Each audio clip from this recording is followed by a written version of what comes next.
Pour la 3e année, le comité des fêtes de Saint-Martin-de-Seignance organisait le défi interquartier, l'occasion pour les habitants du village de se rencontrer et de passer un moment convivial en famille ou entre amis, tout en défiant leurs voisins à travers des activités ludiques. Quel quartier sera sacré vainqueur cette année? Réponse en images signée Laura Villaret. Comme de tradition, pendant les fêtes de Saint-Martin-de-Seignance, les différents quartiers de la ville étaient venus s'affronter. Aujourd'hui, on a un défi interquartier. Ça fait maintenant 3 ans qu'on le fait. À l'époque, c'était avec les vachettes, donc on a voulu essayer de relancer la chose. Et il y a des petits-enfants, ils ont 5-6 ans, et on les fait participer, ils s'amusent, et voilà, c'est le principal. Mais on fait participer tout le monde. Pendant tout l'après-midi, les participants ont relevé les défis. C'est un peu sportif, c'est dans la bonne humeur et la convivialité. Donc il y a des petites activités, il y a du ventre-glisse, il y a un parcours avec un plateau sur une bâche mouillée où il faut remplir des bouteilles d'eau en 5 minutes. Il y a du lancer d'espadrilles parce qu'on est dans les Landes, donc évidemment on ne pouvait pas passer à côté du lancer d'espadrilles. Il y a des pénalités parce qu'ici on est très rugby, donc on fait un petit concours de pénalités. Et après, on désignera le vainqueur. Donc ça fait 2 années que c'est mon quartier qui gagne, mais sans tricher en plus. Voilà, et tout se passe bien. Et ça va nous durer tout l'après-midi. Et ça va être sympa.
Cet après-midi, on a fait plusieurs activités plutôt ludiques par rapport aux autres années.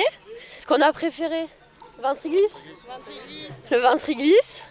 Après, ce qu'on aime, c'est l'ambiance, le fait de se retrouver tous ensemble, passer une bonne après-midi. Cette année, le trophée a été remporté par la résidence Amaïs Hadis, qui participait pour la première fois à cette compétition. C'est d'abord un travail de longue haleine qui nous a pris quand même pas mal de temps. On est content et un peu ému parce que voilà, on venait un petit peu voir où c'est qu'on pouvait se placer et puis bon, la force de l'équipe a fait que bon, on a remporté ce défi interquartier et on en est du coup très fiers. Le but de la journée reste toujours le même.